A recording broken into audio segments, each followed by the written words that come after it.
Bien, entonces lo que vamos a definir es el grupo fundamental asociado a una superficie.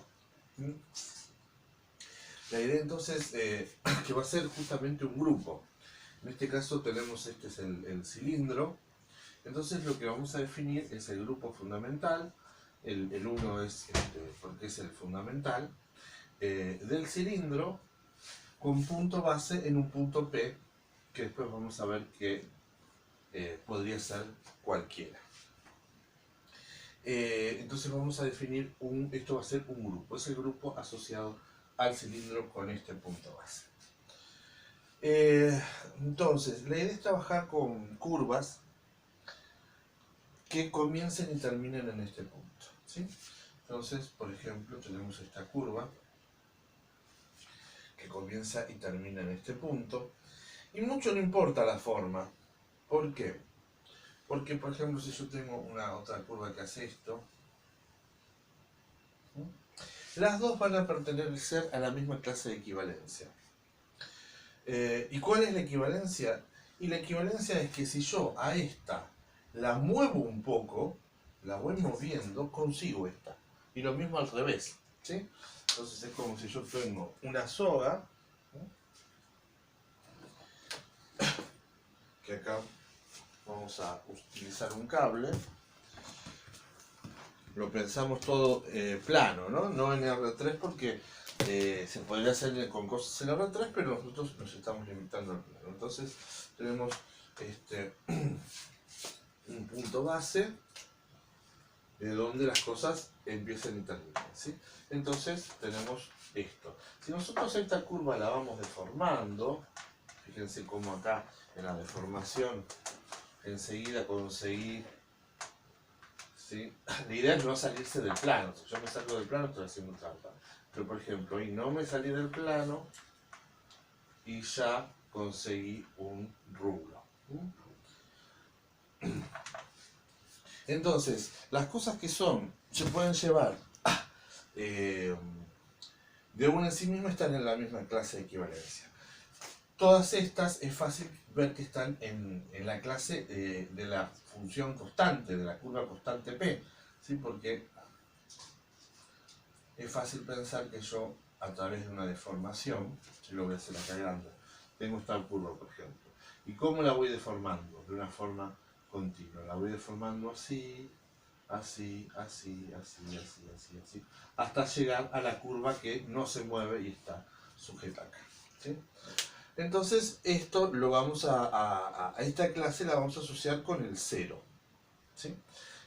Va a ser una clase de, sabemos, por ejemplo, esta alfa va a ser una clase, el representante de una clase de equivalencia, entonces la ponemos entre corchetes, ¿no es cierto?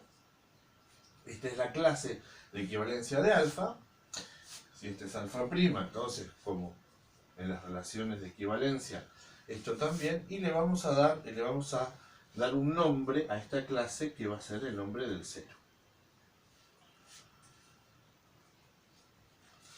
Bueno, ahora la idea es que ustedes pausen y encuentren dentro del cilindro una curva que empiece y termine acá, que no sea deformable a ninguna de estas. ¿Mm? Bueno, lo pausaron y enseguida estuvieron pensando y se dieron cuenta que si nosotros utilizamos esta curva,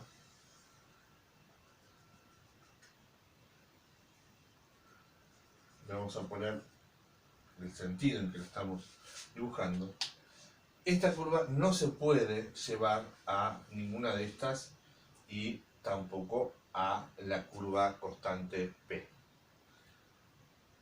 ¿Por qué? Porque estoy agarrado estoy dando la vuelta al cilindro. ¿Y cómo hago para darle la vuelta? ¿Sí? Esto es un cilindro infinito.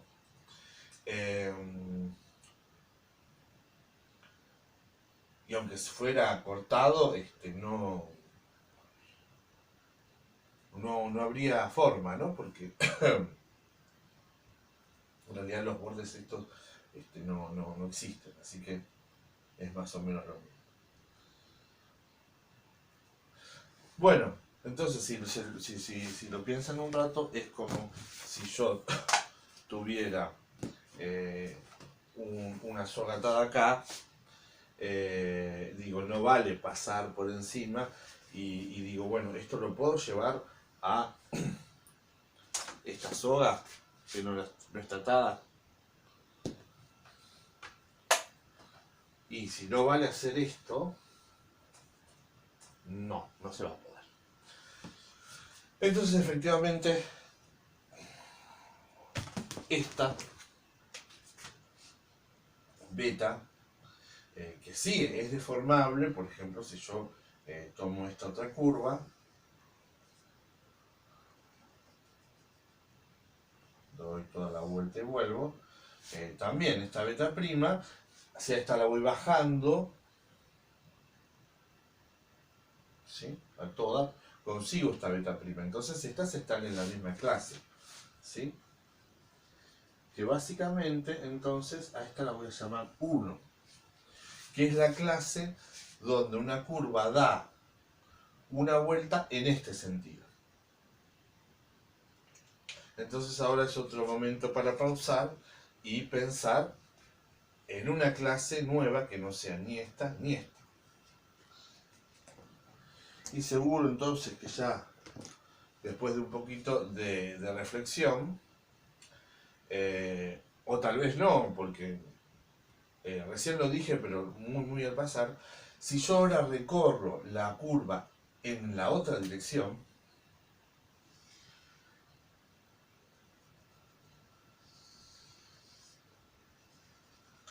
entonces obtengo una nueva clase, ¿sí? Estas son deformables, se ve, vamos a remarcar esta roja, ¿sí? La roja que hace esto. Es fácil ver que una es deformable para la otra, pero no si yo lo que quiero preservar es la dirección, ¿sí? Cuando yo acerco estas, una está yendo en una dirección y otra está yendo en otra dirección. Bien, esta entonces va a ser otra clase que va a ser, llamémoslo gamma, la clase del -1. Y ahora vamos a pausar para que no sea tan largo el video.